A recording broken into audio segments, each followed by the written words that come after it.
At the President's Day Forum and fundraiser on February 19, 2024, our keynote speaker was Dr. Dana Meyers, Vice Chair of the Texas Republican Party.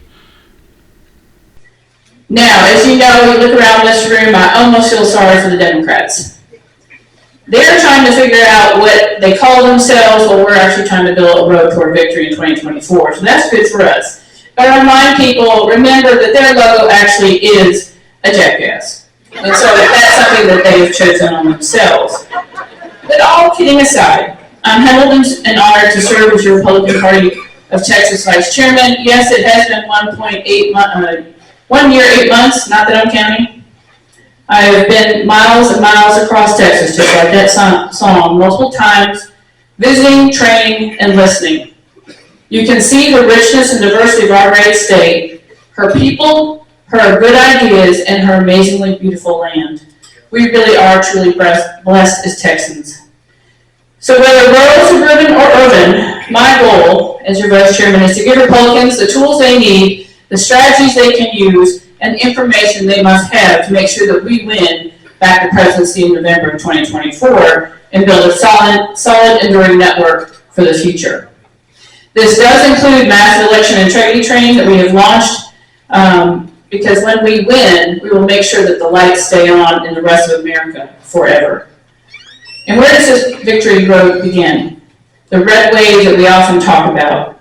It's going to begin with people like you, you've heard it already tonight, in coffee shops, grocery store lines, church pews, grassroots clubs, Republican events. It begins with you, and I know you've heard that before, but this is our defining moment in this time, in our lifetime. We've never seen an election like this where so much is on the line.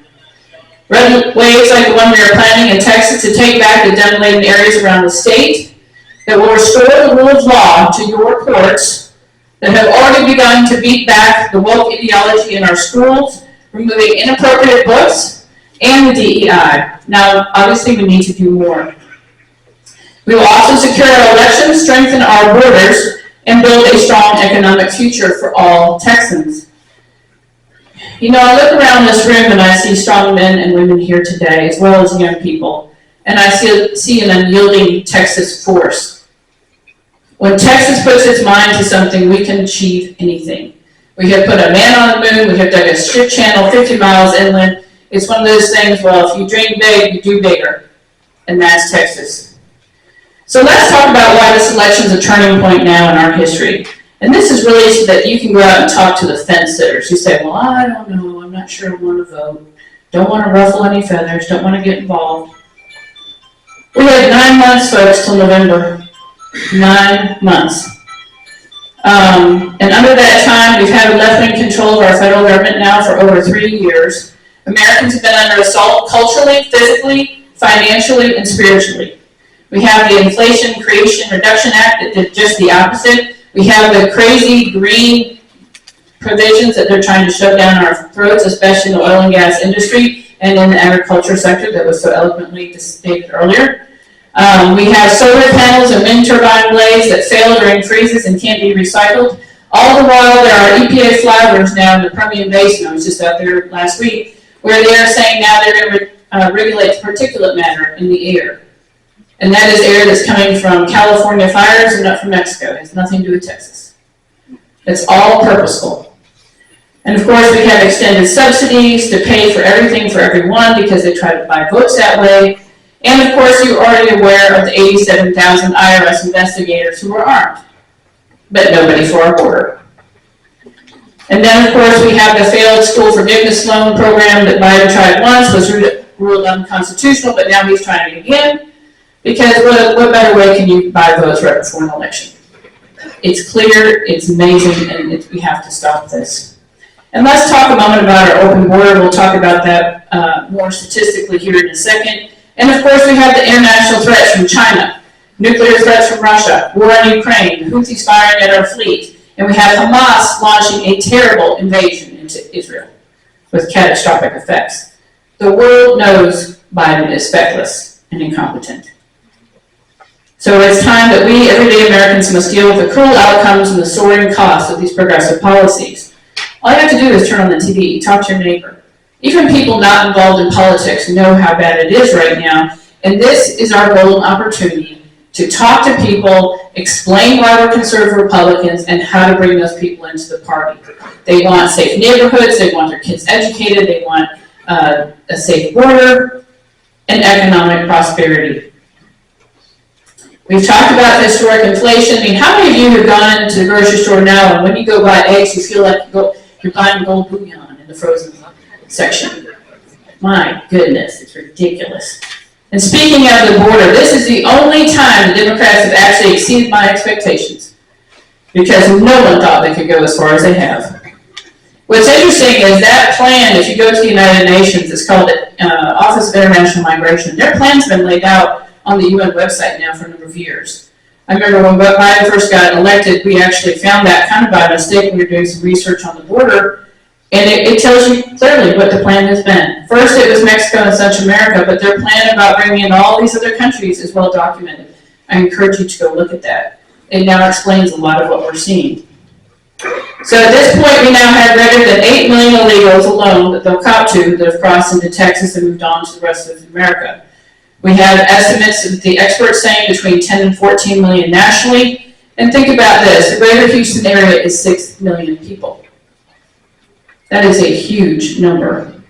We also have the increased fentanyl and rainbow fentanyl targeting our children and other drug-related deaths, especially in our young people, creating the new parental warning, take one, you're done. Unfortunately, the drug overdose rate is leading cause of death in 18 to 40-year-olds. I remember recently sending my college-age student back to school with Narcan. I said, this isn't for you, son. I actually trust you. I know what you're made of. However, you may encounter a friend or someone in the dorm that has a problem. And you know what? If you find someone unconscious, squirting this drug up their nose is not going to hurt them. It may save a life. And I would highly encourage each of you. It's an inexpensive thing. You can now get, I believe, with between $10 and $20 for one of those buffers, and they come in a pack of 2. If you have kids, it's something to think about. We've also had massive human and child trafficking. We've had 267,000 unaccompanied minors that have crossed our border since January of 2021.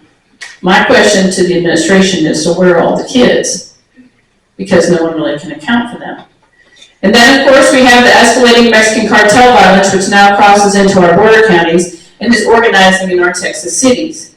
Military-age males, we've already talked about, the unknown countless gotaways at cross ranches during the night. And I've seen them because I've been out there in the brush heaps with carpet on their shoes, and GPS pins to navigate their routes, and schedule TikTok teenage drivers to pick them up because they know they most likely won't be arrested. Now, some of that has changed because of legislative efforts, thankfully, that the governor has signed. However, they still know that those are probably more susceptible. For a long time, they should have used those kids. Now they've pivoted to women because they didn't really have a prison to put them in. So every time we adjust, they adjust.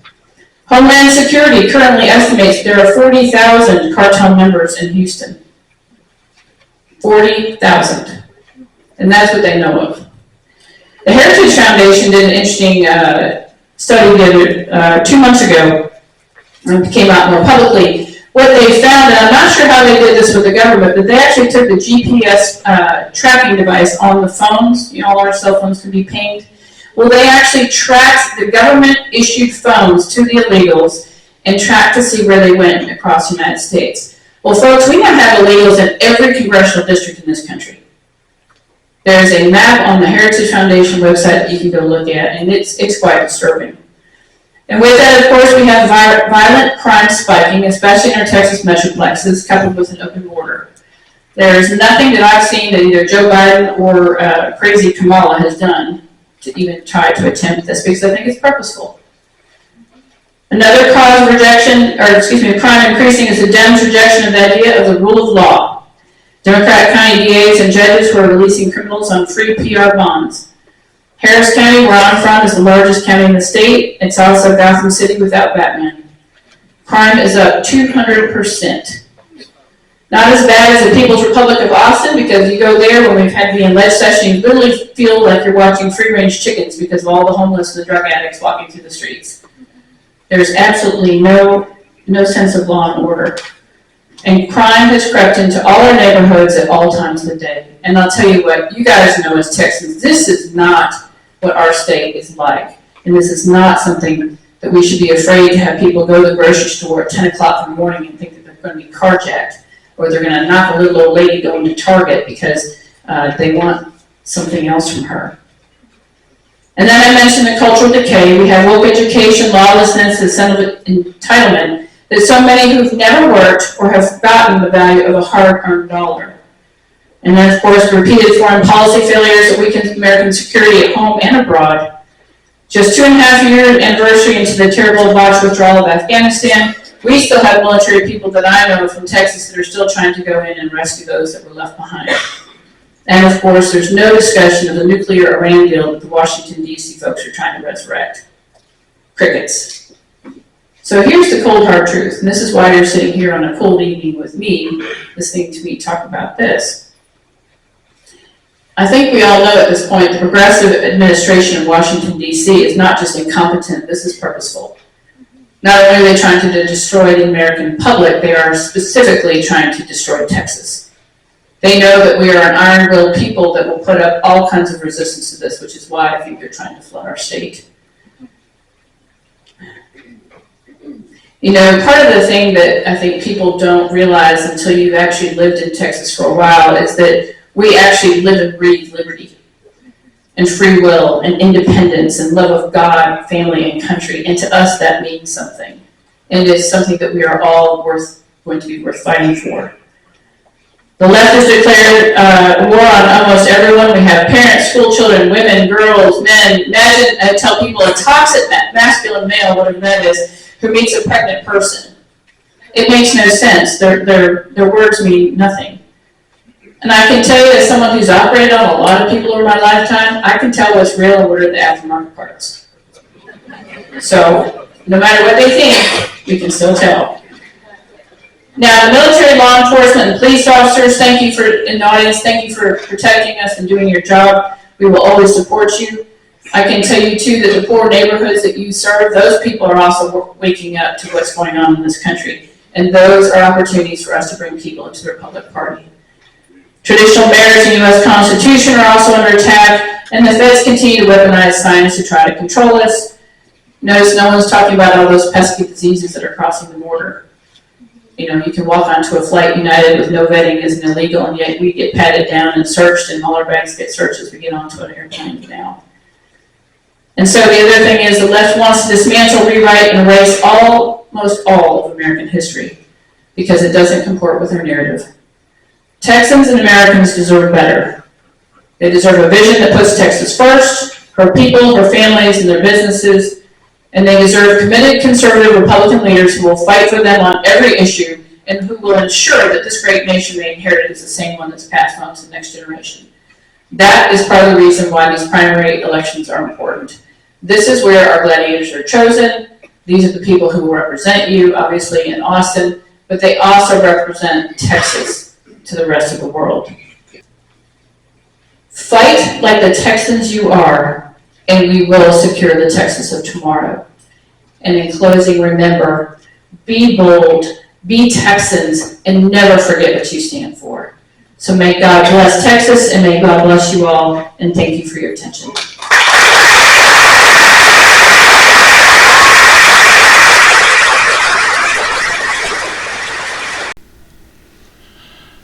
Dr. Meyers' keynote speech was over 30 minutes long, and we regret that we could only provide a small portion of it here.